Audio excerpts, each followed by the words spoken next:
Matthew 27. When morning came, all the chief priests and the elders of the people took counsel against Jesus to put him to death. And they bound him and led him away and delivered him over to Pilate the governor.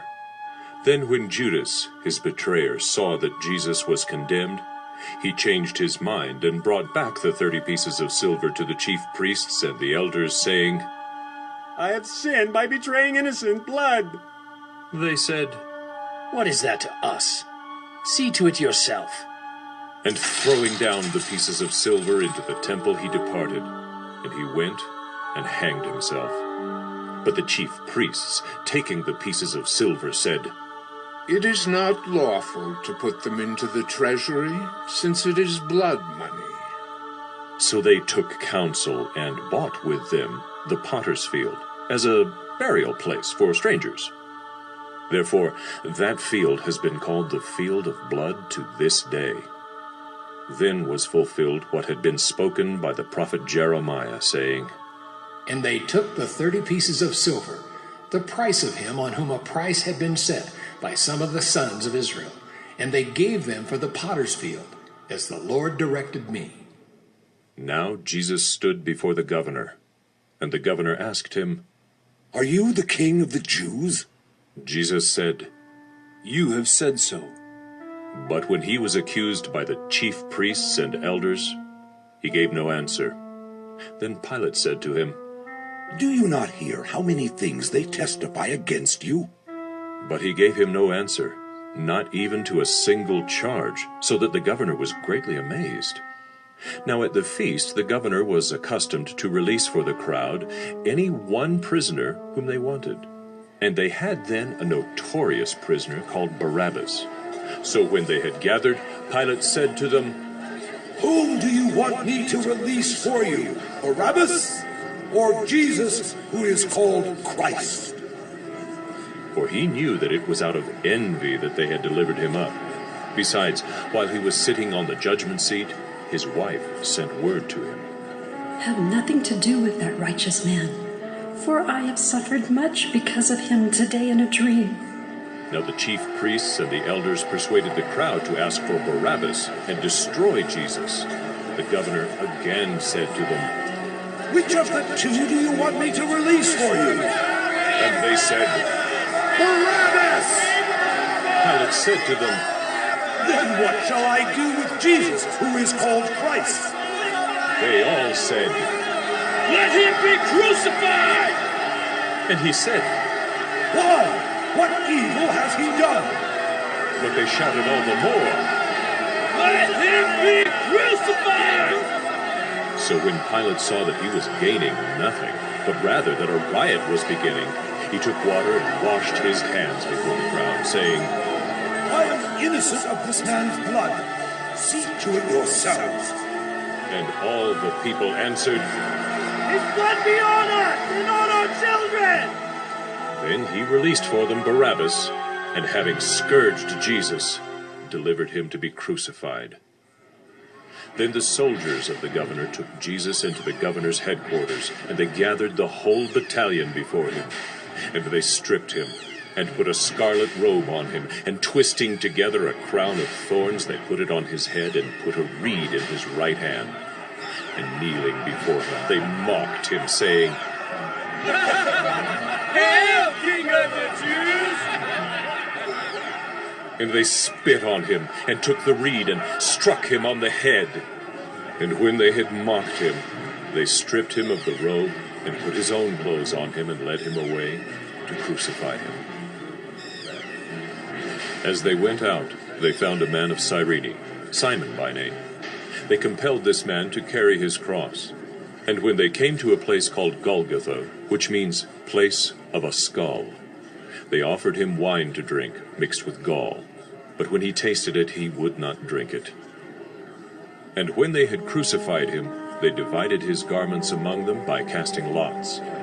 Then they sat down and kept watch over him there. And over his head they put the charge against him, which read, "This is Jesus, the King of the Jews." Then 2 robbers were crucified with him, one on the right and one on the left. And those who passed by derided him, wagging their heads and saying, You who would destroy the temple and rebuild it in 3 days, save yourself. If you are the Son of God, come down from the cross. So also the chief priests, with the scribes and elders, mocked him, saying, He saved others. He cannot save himself. He is the King of Israel. Let him come down now from the cross, and we will believe in him. He trusts in God. Let God deliver him now if he desires him. For he said, I am the Son of God. And the robbers who were crucified with him also reviled him in the same way. Now from the 6th hour there was darkness over all the land until the 9th hour. And about the 9th hour Jesus cried out with a loud voice, saying, Eli, Eli, lama sabachthani. That is,